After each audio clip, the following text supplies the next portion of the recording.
మాజీ ఉద్యోగస్తులు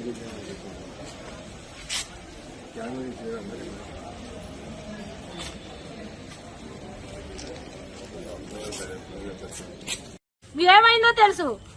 మాకన్నా ముందు వాళ్ళకి తెలియబట్టే ముందే పోలీసులను తీసుకొచ్చుకున్నారు. ఇక్కడికి ముందే పోలీసులు వచ్చేసారు. గబా గబా అల్లేసుకున్నారు, డ్రామా అల్లేశారు. ఏమని అమ్మా ఎమ్మెల్యేచ్వి ఎక్కడో ఉన్న ఎమ్మెల్యేచ్వికి ఫోన్ చేసి, ఎవరు ఈడిసి ఫోన్ చేసి ఓడవటానికి రాలేదు, ఇంకా రమ్మని చెప్పండి, ఏంటి ఎంతసేపు అని చెప్పి ఎమ్మెల్యేచ్వికి ఫోన్ చేశాడు సార్. పొద్దుటాల 6 డ్యూటీలో వచ్చినోడు ఆయన 10కి డ్యూటీ, 6కే వచ్చేసాడు. ఈ రోజు 6కి వచ్చి చూసి ఇవన్నీ చెప్పేసి మళ్ళీ ఏమల్లేసాడు, లేదు ఇక డ్యూటీ చేయలేదు, అమ్మే రాలేదు డ్యూటీకి అని చెప్పేసి మొత్తానికి అల్లేసాడు సార్. వచ్చేళ్ళకే మా అమ్మ మా తమ్ముడు మా నాన్న వచ్చేళ్ళకే పోలీసు వాళ్ళని అట్టి పెట్టుకుని కూర్చున్నారు సార్. వీళ్ళు పోలీసు వాళ్ళని అట్టి పెట్టుకున్నారు. ఇంకేం చేయాలి సార్? మనిషి వద్దా? మనిషి ప్రాణం వద్దా?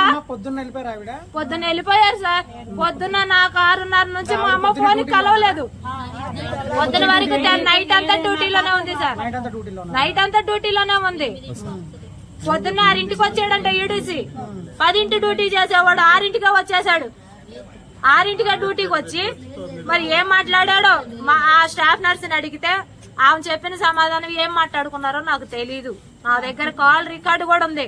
ఆవిడ చెప్పిన సమాధానం నా దగ్గర ఉంది. నాకేం మాట్లాడుకున్నారో నాకు తెలియదమ్మా.